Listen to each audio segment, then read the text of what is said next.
James Casey, Texans. I sat here, James, and as I teased that you were coming on the program before this last segment, I said Texans tight end, fullback, do it all, do everything. What do you categorize yourself as right now, James Casey? I'm the same boat. I don't know really how to categorize myself. I always just say, as of now, just say fullback and tight end to cover all the bases. But I guess that's kind of my role. I kind of go back and forth. Do yesterday's, and trust me, I want to find out how you're doing this offseason and all those things, but as long as we're on the topic, does what happened yesterday with Lawrence Vickers, with the team letting him go, does that clarify your role at all going into the next year? Or is it one of those things where you're going in learning both sets of encyclopedias again? Yeah, I don't think it really has any kind of clarification to me. I'm still going in the same kind of mindset as I was during the whole entire offseason and going into, when we start training, when we go into OTAs, just, I'm going in to compete as a starting job. If that's tight end or fullback, I'm just trying to get on the field some way, whether it's fullback or tight end. But I guess as of now, I am the only fullback on the roster, so right. I guess it changes things a little bit. But I'm just working my tail off in the offseason to be in great shape when we go in and trying to get earn a spot back as at a starting position, whether that's the other tight end or just at fullback. Now, you mentioned when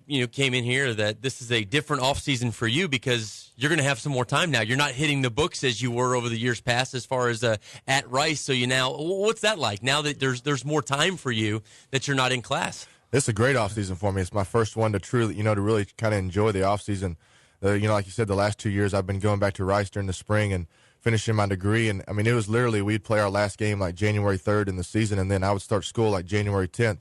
And it would be I'd have a week to kind of go see family for a second. But then you had to get your books for school, and you got to get things set up for the classes. So, right. And I would go straight into Rice, and it wasn't like I was just taking, blow-off classes. I was like an intense schedule throughout the spring. So I was, constantly doing something the last 2 years.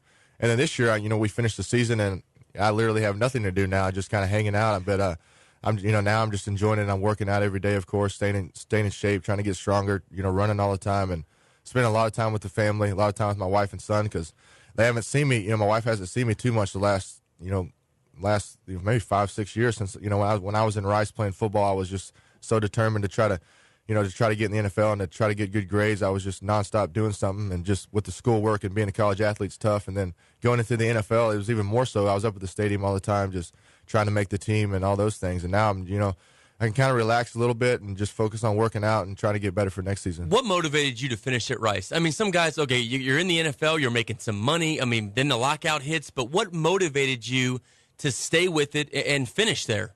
I always knew I was gonna. I'm just a motivated person in general. Just to, I don't want to just settle just for being ordinary, just for being normal. I always want to kind of go above and beyond what I'm supposed to do. Like when I was at Rice, I was a triple major and a minor. I didn't really have to do that, but I just wanted to kind of do more than I needed to. And but probably the biggest thing that was driving me to make sure I finished my degree was my son. I want to set a good example for him. He's almost 2 years old in May, and I don't want to.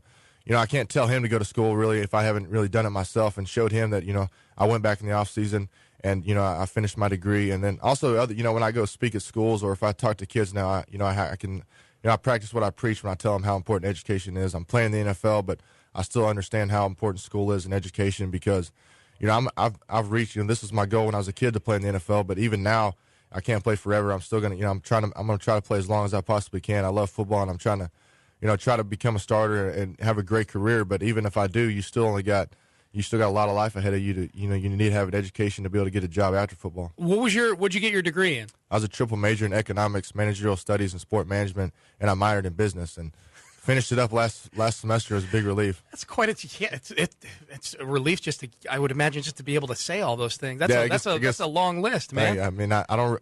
And, I still don't really know why I did that, but I just kind of kept taking classes, and I felt like I could pass all of them, so I just kept doing it. Have you seen in your time, and you mentioned sports management in there, it sounds like there's some business aspects to what you studied as well. In your time, people forget, you played some baseball as well. You've gone through college. You're now in the NFL.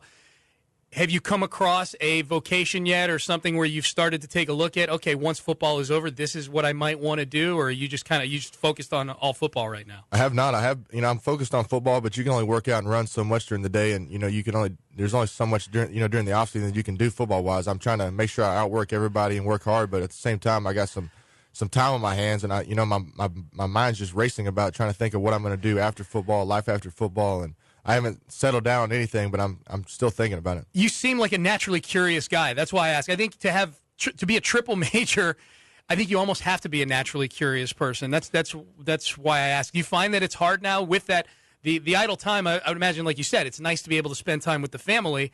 But do you find also do you get bored at all with the idle time?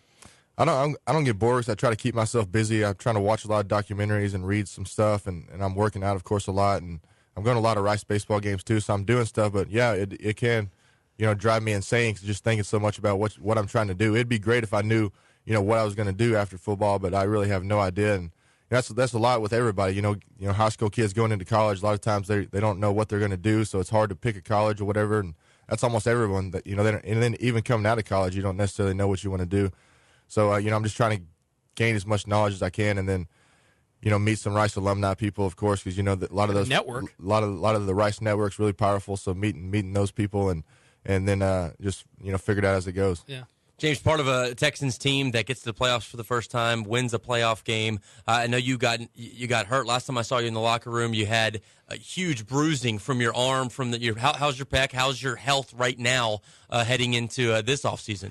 Health, I'm doing great. The pec is still, it'll probably always be a little bit, different because I tore it and there's a little deformity in my chest, but my strength won't be great, but it's, it feels great. I mean, I'm getting my strength back to where it was. And, other than that, it feels, I'm just kind of, away from the training room for now, which is good, trying to stay away from the training room and just training and feeling good. My body feels good, and just trying to get faster, as I can, trying to get stronger and trying to go into, when we go into our workouts to show the coaches that I'm ready to go, that I'm in great shape. And, that's kind of how I see, and, as a team, we went to the playoffs and we feel like we're right there. We feel like we're a championship team. So I got a lot of motivation this offseason to try to be the difference maker. If I can get myself better and our current players can get themselves better, and maybe I can be that spark or be a little bit better next year to get us over the top. Certainly want to talk to you about some of your teammates. I mean, we've had some good news and some news that was that